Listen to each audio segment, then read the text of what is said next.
On a bright spring morning in 2011, a young woman stepped out of her family home in Parsons, Tennessee, and vanished into the woods behind her house. Her name was Holly Bobo, just 20 years old, a nursing student with her whole future ahead of her. Within minutes, she was gone, leaving behind a coffee cup, a trail of questions, and a family's worst nightmare. For years, investigators searched, neighbors prayed, and her loved ones clung to hope. But when the truth finally came out, it wasn't a stranger who had taken Holly. It was men the town knew, men they trusted.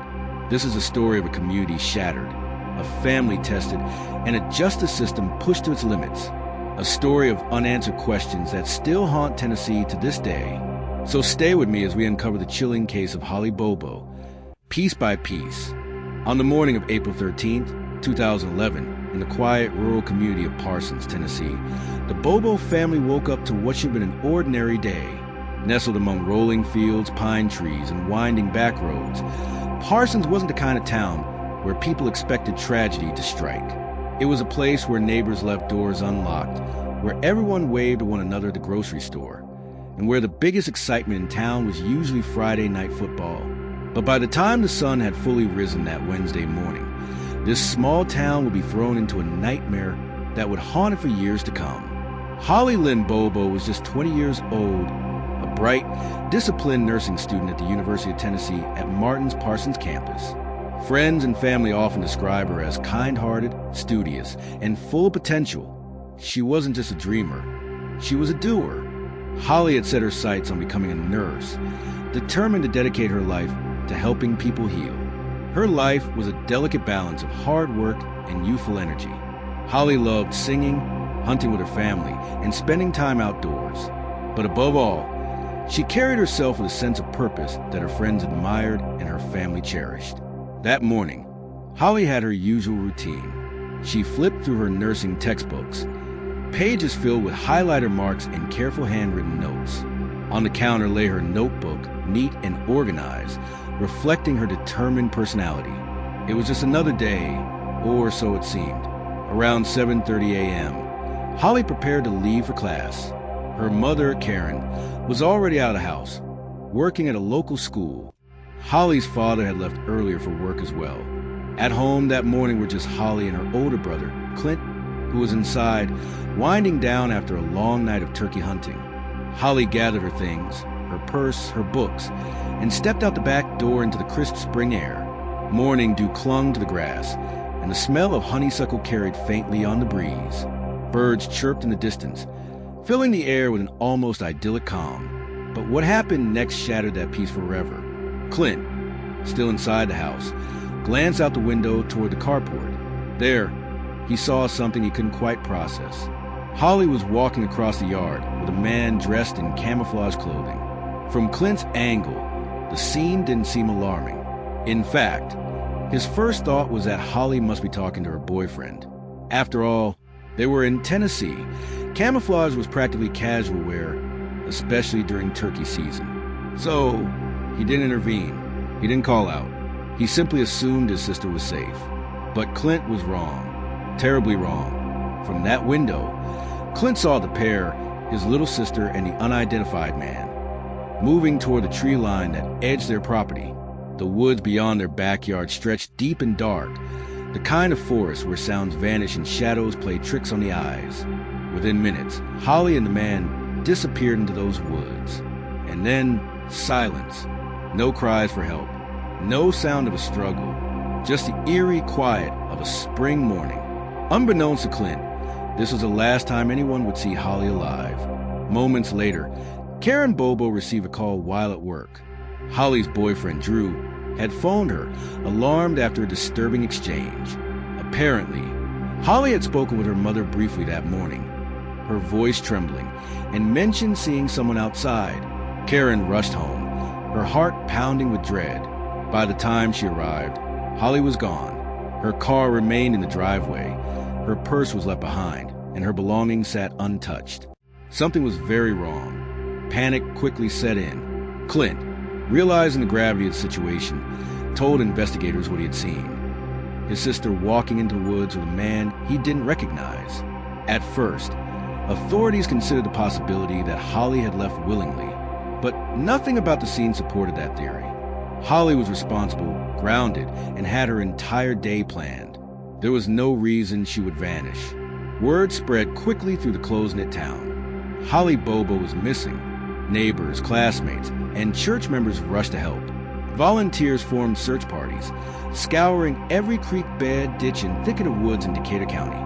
But in those first critical hours, there were few clues. Investigators found small spots of blood outside the Bobo home, suggesting violence, but not enough to tell the full story. The camouflage-clad man remained unidentified, and the trail leading into the woods went cold almost immediately. Still, the community clung to hope.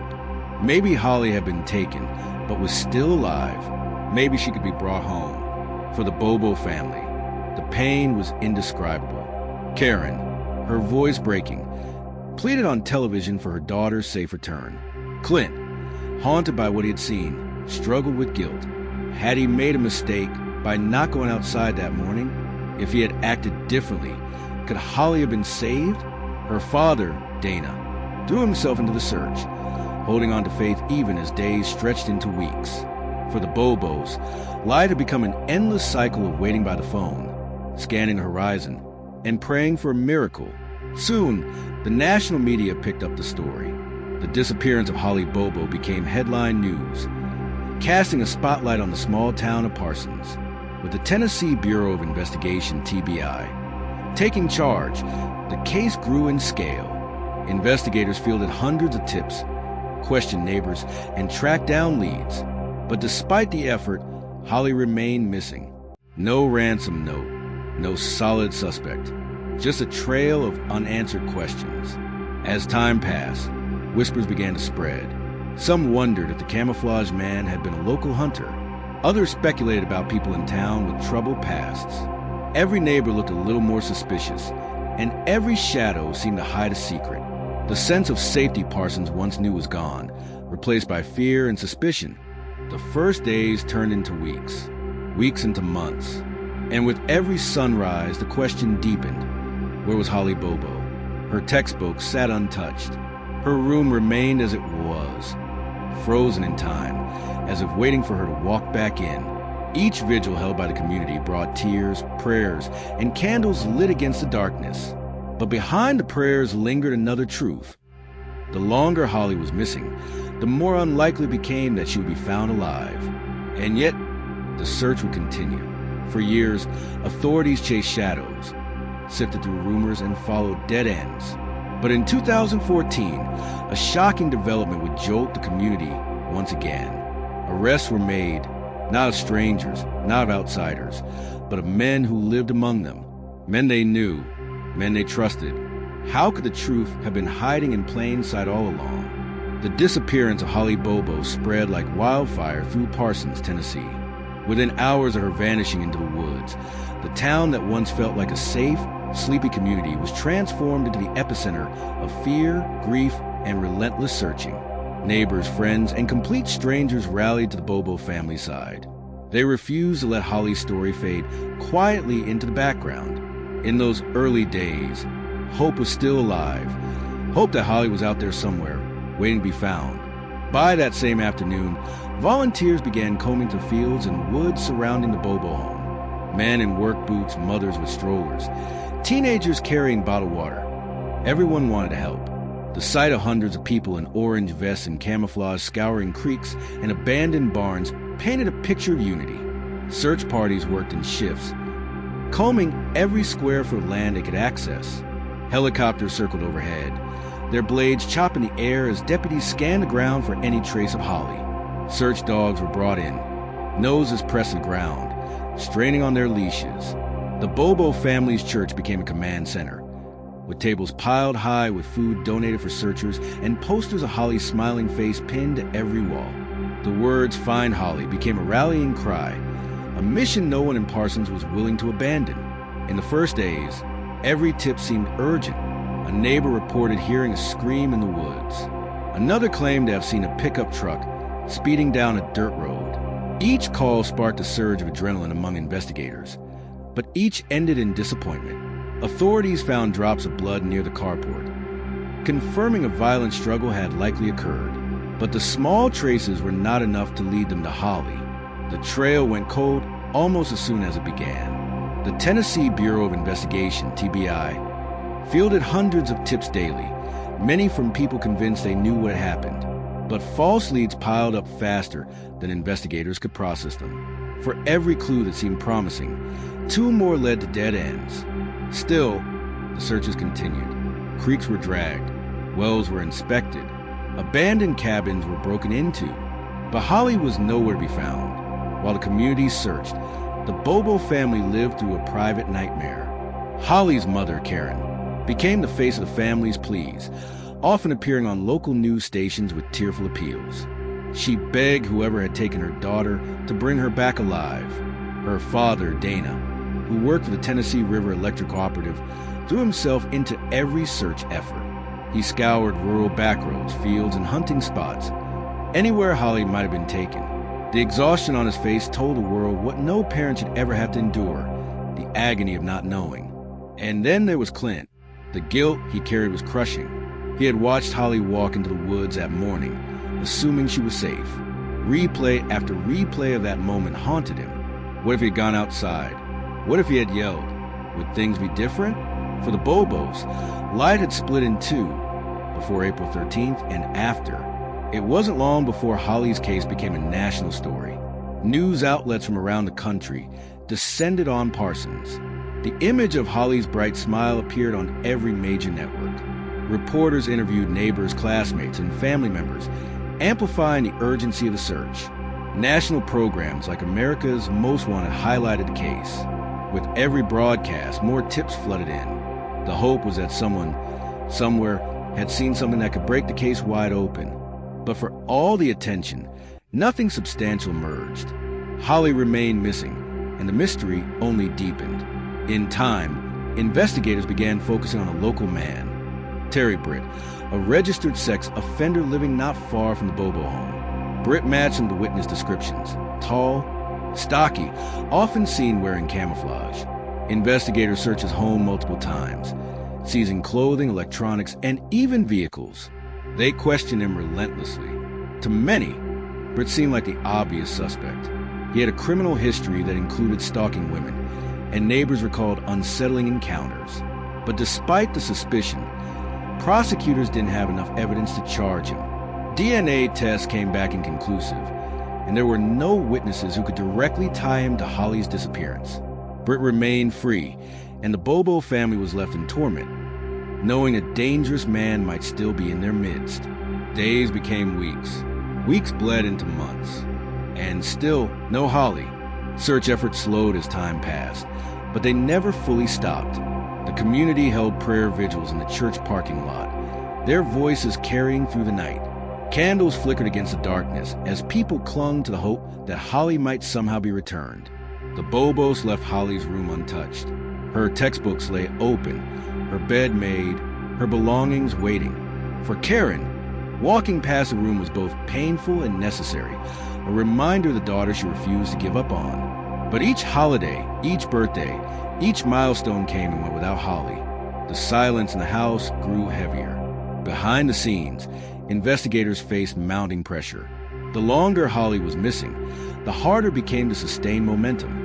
Media outlets began questioning whether the TBI was capable of solving the case. Rumors spread through Parsons like wildfire. Some insisted Holly had been abducted by an outsider passing through. Others whispered darker theories, that someone in the community knew more than they were admitting.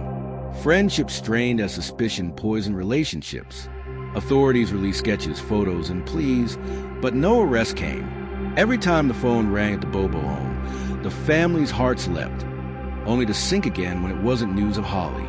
The weight of the unknown was suffocating. By the time the 3rd anniversary of Holly's disappearance arrived in 2014, the search had become one of the largest in Tennessee history.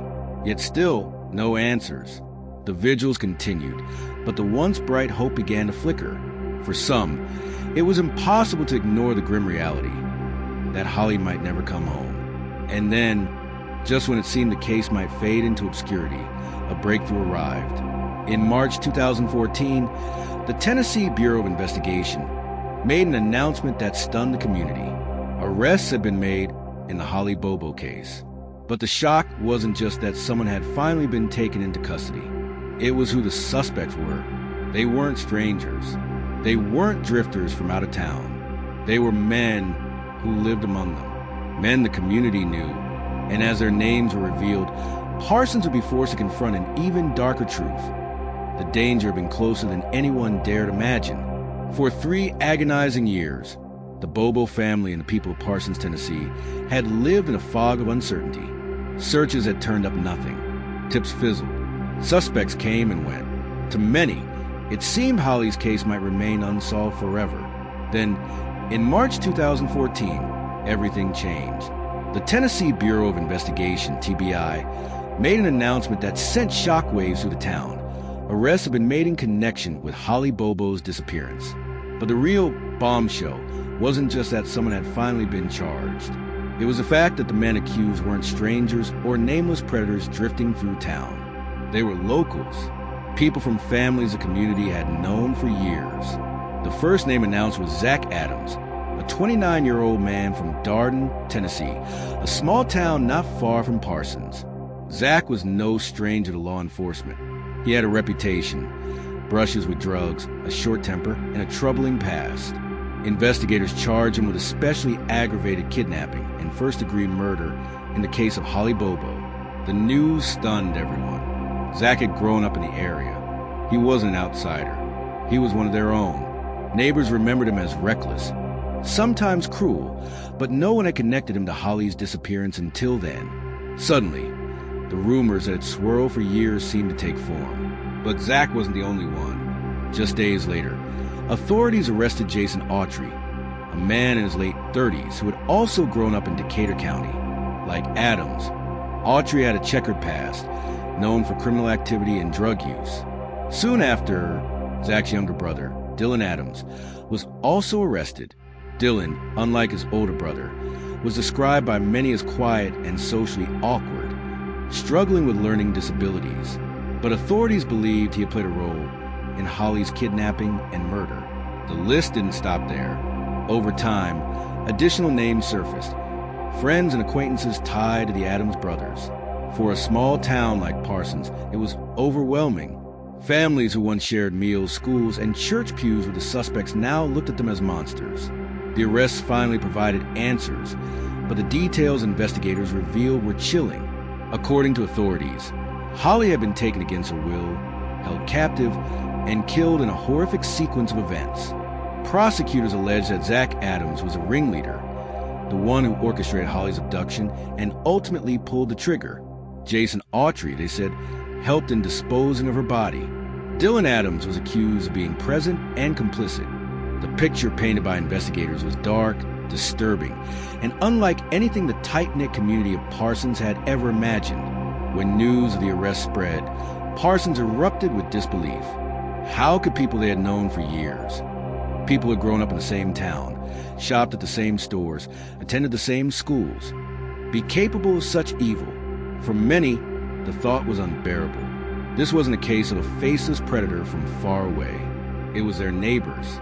The community's sense of security, already shattered by Holly's disappearance, was obliterated. If someone like Zach Adams could commit such a crime, what did that say about the town itself? Just months after the arrests, another development confirmed the unthinkable. In September 2014, ginseng hunters exploring a remote area of northern Decatur County stumbled upon human remains. The discovery was gruesome. A skull, ribs, and other skeletal fragments scattered in the woods. DNA testing later confirmed the remains were Holly Bobo's. The cause of death was determined to be a gunshot wound to the back of the head. The Bobo family's worst fears were realized. Holly had not been held somewhere, waiting to be found alive. She was gone. Their daughter, sister, and friend was never coming home. But even as grief consumed the family, there was a strange, grim relief in finally knowing the truth. After years of not knowing, they had an answer. With Holly's remains found and suspect in custody, the case moved into courts. Prosecutors faced the monumental task of proving beyond a reasonable doubt that Zach Adams and the others were responsible. The defense, meanwhile, attacked the credibility of the state's witnesses. Much of the case hinged on testimony from people with criminal records, people who had struck deals in exchange for lighter sentences. Rumors swirled that Jason Autry, in particular, would testify against Zach to save himself. That possibility added even more tension to an already explosive case. The arrest didn't just devastate the Bobo family. They tore apart the families of the accused as well. Mothers who once defended their sons were left speechless as the charges mounted. Friends who had grown up with the suspects grappled with disbelief. The trials would reveal dark secrets. Stories of drug use, violence, and chilling confessions whisper behind bars. For community, every new revelation was another cut in a wound that had never healed. As court proceedings dragged on, the Bobos waited. They had already endured 3 years of agony searching for Holly. Now they faced the equally painful wait for justice. Each hearing, each legal maneuver, was another reminder of the nightmare they couldn't wake from. The image of Holly's bright smile, the nursing student with a future full of promise, was now etched in public memory as a victim of unspeakable violence. But the story didn't end with the arrests. Far from it. What came next would plunge the case into even deeper controversy. The trials would reveal shocking testimony, devastating details, and unexpected deals. The pursuit of justice for Holly Bobo would expose fractures in the justice system itself. And as the courtroom drama unfolded, one question would loom larger than ever. Would the truth finally come to light? The courtroom in Savannah, Tennessee, was packed. Reporters, family members, and townspeople filled every seat, their eyes fixed on a man accused of one of the most disturbing crimes in the state's history, Zach Adams. For the Bobo family, this was the moment they had waited for since April 2011. For years, they had endured whispers, rumors, and painful delays. Now they wanted answers. They wanted justice for Holly. The state opened with a chilling narrative. Zach Adams had kidnapped Holly Bobo, held her against her will, and ultimately killed her. Prosecutors painted him as a man with a violent streak, fueled by drugs and rage. But the prosecution's strongest weapon wasn't just evidence. It was testimony. When Jason Autry, Zach's co-defendant, entered the witness box, the courtroom fell silent. Here was a man once charged with the very same crimes, now turning on his old friend. Autry didn't hold back. He testified that on the morning Holly disappeared, Zach had summoned him to his home. There, Autry claimed he saw Holly, alive but terrified, sitting in a chair. She looked like a kidnapped victim. Autry told the jury, his voice steady. Her eyes were wide. She was scared. He went further, alleging that later that day, Zach Adams led him to the river with Holly's body in the back of a truck. Autry described how Zach planned to dispose of her remains, but ultimately decided to burn them instead. The testimony was damning, yet the defense pounced, reminding the jury that Autry was a career criminal, a drug addict, and a man with every reason to lie to save himself. Could he really be trusted? Then came the testimony of Dylan Adams, Zach's younger brother. His involvement was complicated. At times, Dylan's statements to investigators contradicted themselves. But in court, prosecutors revealed that Dylan had admitted knowing about Holly's abduction. He claimed Zach had told him details. Details only someone close to crime could know. Though the defense argued Dylan's cognitive impairments made his statements unreliable, the jury couldn't ignore the overlap between his words and Autry's testimony. The state bolstered its case with forensic evidence. Holly's remains, discovered in 2014, confirmed she had died from a gunshot wound to the head. Items linked to the Adams property raised further suspicion. It wasn't a perfect case. There was no DNA, no video, no smoking gun directly tying Zach to the murder. But prosecutors argued the pieces. Autry's testimony, Dylan's statements, Holly's remains, fit together like a puzzle. Zach Adams' lawyers pushed back fiercely. They attacked Autry as a liar trying to save himself. They highlighted the inconsistencies in Dylan's story. They reminded the jury of the lack of direct forensic evidence. Their message was simple, reasonable doubt. But as the days dragged on, the jury's expressions grew darker. The weight of testimony, combined with the agony on the faces of the Bobo family, was hard to ignore. After deliberating, The jury returned with their decision. The courtroom hushed as the clerk read the words. Guilty of first-degree murder. Guilty of especially aggravated kidnapping. Guilty of aggravated rape. Zach Adams was sentenced to life in prison without the possibility of parole, plus additional decades for the other charges. For the Bobo family, it was a bittersweet victory. Justice had been served, but nothing could bring Holly back. But the story didn't end with Zach's conviction. Behind the scenes, questions lingered. Deals had been struck. Charges against some suspects shifted. Whispers of corruption and cover-ups began to surface. And for many, one haunting thought refused to fade. Had the full truth really been told? The trial was over. The gavel had fallen. Zach Adams would spend the rest of his life behind bars. For many in Parsons, Tennessee, the verdict brought a deep sigh of relief. After years of torment, someone had finally been held accountable for the abduction and murder of Holly Bobo. But justice, as it turned out, was complicated. For the Bobo family, the verdict was both a blessing and a burden. They had waited 3 long years for answers, then endured the brutal details laid bare in court. Karen Bobo, Holly's mother, spoke of her daughter's bright future, a nursing student who dreamed of helping others. She had so much ahead of her, she told reporters, her voice breaking. No sentence will ever give us back what was taken. Clint, the brother who would watch Holly walk into the woods that morning, carried his own weight of guilt. He had thought she was safe, thought she was with her boyfriend. That moment, that assumption, replayed endlessly in his mind. The family's grief didn't end with the conviction. It simply took a new shape, learning to live without Holly while carrying the knowledge of how she was taken. Parsons was never the same. Before 2011, it was a town where doors were left unlocked and neighbors waved from porches. Holly's disappearance shattered that sense of safety. The revelation that her killers weren't strangers but locals, men raised in the same soil, left a deeper scar. Some residents said they struggled to trust anyone after the trial. Others whispered about the case for years, picking apart rumors, rehashing testimonies, trying to reconcile the image of familiar faces with unspeakable evil. The church services, the vigils, the community searches, they became memories of unity forged in tragedy. But beneath it all, Parsons was left fractured, a town forever tied to the name Holly Bobo. And yet, even with a guilty verdict, questions still linger.